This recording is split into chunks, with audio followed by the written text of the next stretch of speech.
Experts don't usually recommend using sunscreen on babies who are under the age of 6 months. Yeah, instead cover them up as much as possible, but really when they're that young, just make sure to keep them out of the sun.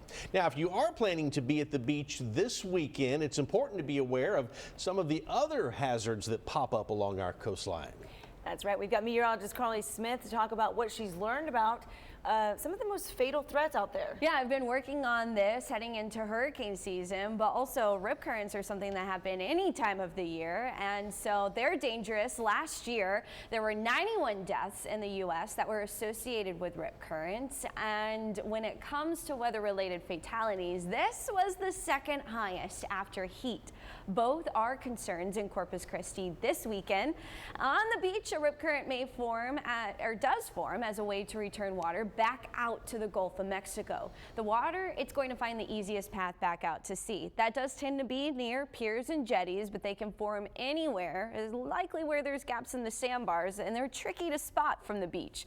Manager of Beach Rescue, Anna Torteo, says that those lifeguards, they're there to help. We really like to talk to people on the beach to kind of inform them of, where to go, where to swim, if they need to get away from a potential rip current.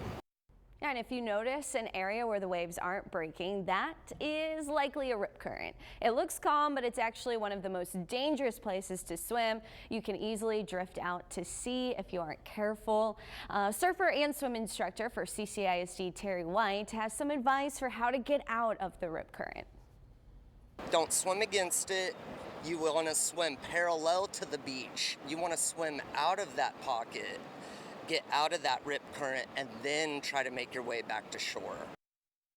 Yeah, and coming up in this year's hurricane special, we are going to hear more from Terry and also the Coast Guard about how tropical systems will make the rip current even stronger. All right, a lot of good information there. Thank you for that, Carly. And while